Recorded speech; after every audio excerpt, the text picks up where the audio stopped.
Welcome to Olga news. Turkiye దేశ అధ్యక్షుడు Erdogan ప్రస్తుతం భారతదేశంపై విషం చిమ్ముతున్నారు. టర్కీకి భారతదేశానికి ఎక్కడ చెడింది, అసలు భారతదేశానికి టర్కీకి ఉన్న సంబంధం ఏంటి, ఎందుకు ఆ దేశ అధ్యక్షుడు ఎర్డోగాన్ భారతదేశంపై విషం చిమ్ముతున్నారు అనేది ఇప్పుడు చూద్దాం.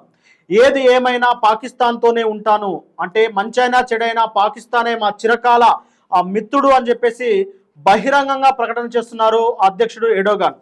అయితే ముఖ్యంగా పాల్గంలో ఏప్రిల్ 22న ఉగ్రదాడి జరిగిన విషయం తెలిసిందే. ఆ ఉగ్రదాడి జరిగిన తర్వాత ప్రపంచ దేశాల్లో ముఖ్యంగా అమెరికా, చైనా లాంటి అతిపెద్ద దేశాలే ఆ ఉగ్రదాడికి అయితే సంతాపం వ్యక్తం చేశాయి. మృతుల పట్ల వాళ్ళ సానుభూతిని అయితే తెలియజేశారు. అలాగే ఉగ్రవాదం ఏ రూపంలో ఉన్నా నశించేయాలి, ఎందుకంటే ఉగ్రవాదం వలన దేశాల అభివృద్ధి కుంటిపడుతుందని చెప్పేసి వాళ్ళదైన శైలిలో వాళ్ళైతే స్పందించారు. కానీ పాశవికమైన దాడి జరిగినప్పుడు కూడా పాకిస్తాన్కి మద్దతుగా ఉన్న రెండు దేశాలు, ఒకటి టర్కీ, రెండు అజర్బైజాన్.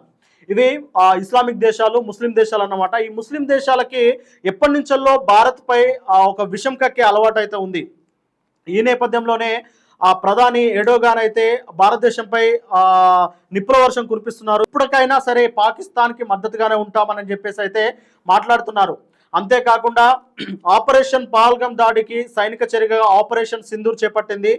పాకిస్తాన్లోని బహవల్పూర్, మురుద్గే ప్రాంతాల్లో ఉన్న ఉగ్ర శిబిరాలపై భారత్ వైమానిక దాడి జరిగింది. ఆ ఉగ్ర శిబిరాల్లో ఉన్న 80 మంది అంటే 100 మందికి పైగా ఉగ్రవాదులు అయితే మరణించారు. అప్పుడు ఆ సమయంలో పాకిస్తాన్ అయితే సైనిక చర్య ప్రతీకార దాడికి అయితే చేపట్టింది. ప్రతీకార దాడిలో భాగంగానే పాకిస్తాన్ 400 నుండి 500 డ్రోన్లను అయితే ఆ గగనతలంలో ప్రయోగించింది. అయితే ఇక్కడే ఒక కీలక విషయం మనకు అర్థమవుతున్న విషయం ఏంటంటే తుర్కియా దేశమే ఆ డ్రోన్లను పాకిస్తాన్కు ఇచ్చిందని చెప్పేసి ఇప్పుడు అర్థమవుతుంది. అది ఎలా అంటే పాకిస్తాన్ ప్రయోగించిన డ్రోన్లను మన భారత వైమానిక వ్యవస్థ అయితే గగనతలంలోనే వాటిని చిన్నాభిన్నం చేసేసింది. ఆ శకలాలు అంటే భూపరిధిలో పడ్డాయన్నమాట. భారతదేశ పరిసర ప్రాంతాల్లో పడినప్పుడు వాటిని పరిశీలించినప్పుడు, దర్యాప్తు చేసినప్పుడు తెలిసిన విషయం ఏంటంటే ఆ శకలాలు మొత్తము ఆసిస్ గార్డ్ సోనగర్ డ్రోన్లు అని, అంటే ఆసిస్ గార్డ్ సోనగర్ డ్రోన్లతో తయారు చేసిన ఆ డ్రోన్లు ముఖ్యంగా తుర్కియా ప్రాంతానికి, తుర్కియా దేశానికి సంబంధించిన డ్రోన్లు అని చెప్పేసి మన నిపుణులు అయితే నిర్ధారించారు. అంతేకాకుండా డ్రోన్లను పంపించడమే కాదు, టర్కీ దేశం నుంచి ఆ డ్రోన్లను ఎలా ఆపరేట్ చేయాలో నేర్పడానికి ఇస్లామాబాద్కి టర్కీ దేశ సైనికులను కూడా పంపించినట్టు తెలుస్తుంది. ఎందుకంటే ఉగ్రవాద దాడులను కాల్చే ప్రయత్నంలో, ఉగ్రవాద దాడులను నశింపజేసే ప్రయత్నంలో భారత్ చేసిన సైనిక చర్యల్లో 2 టర్కీ దేశ సైనికులు కూడా మరణించినట్లు కొన్ని కథనాలు అయితే వెలువడ్డాయి. ఈ నేపథ్యంలోనే పాకిస్తాన్కి టర్కీ ఏ విధంగా సపోర్ట్ చేస్తుంది అనేది అయితే మనకు క్లియర్గా అర్థమవుతుంది. ఇక ముఖ్యంగా పాకిస్తాన్ ఎలాంటి ఉగ్ర చర్యలకు చేపట్టినా టర్కీ అయితే సపోర్ట్ ఉంటా అంటుంది.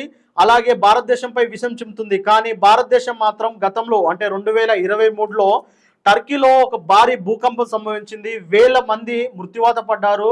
కొన్ని వేల మంది అంటే 20,000 మంది వరకు క్షతగాత్రులుగా పడి ఉన్నారు. నిస్సహాయ స్థితిలో ఉన్న టర్కీ దేశానికి ఆపరేషన్ దోస్తీ పేరిట భారతదేశం అయితే ఆ మానవతను చాటుకొని అత్యవసర మందులను, తర్వాత నిత్యావసర వస్తువులను అన్ని దేశాల కన్నా ముందే, అంటే ఎంతగానో నా ఆప్తమిత్రుడు అని చెప్పుకుంటున్న పాకిస్తాన్ దేశం స్పందించక ముందే భారతదేశం అంటే ఫార్మటికల్ వస్తువులు కానీ, తర్వాత నిత్యావసర వస్తువులు కానీ, ఇంకా అంటే వాళ్ళ క్షతగాత్రుల నుంచి బయటపడడానికి ఏవైతే అత్యవసర పరిస్థితుల్లో ఉండాల్సిన ప్రతి వస్తువులను అయితే భారతదేశం పంపించింది ఆపరేషన్ దోస్తీ పేరుతో. ఆ విశ్వాసం కూడా లేని ఈ ఎర్డోగాన్ ప్రస్తుతం అయితే భారతదేశంపై విషం చిమ్ముతున్న విషయం తెలిసిందే. గత కొంతకాలంగా కూడా ఎర్డోగాన్ పైన తిరస్కరిస్తూ భారతదేశ జాతీయవాదులు కానీ, సోషల్ మీడియా కానీ విపరీతంగా ట్రోల్ చేస్తున్నారు. ఈ నేపథ్యంలో భారతదేశం నుండి ప్రధానమంత్రి కానీ, తర్వాత విదేశాంగ శాఖ కానీ, రక్షణ శాఖ కానీ ఇప్పటివరకు అయితే ఎర్డోగాన్ పైన మాత్రం ఎలాంటి చర్యలు అయితే చేపట్టలేదు. అంటే అతని పైన కూడా ఎలాంటి వ్యాఖ్యలు చేయలేదు.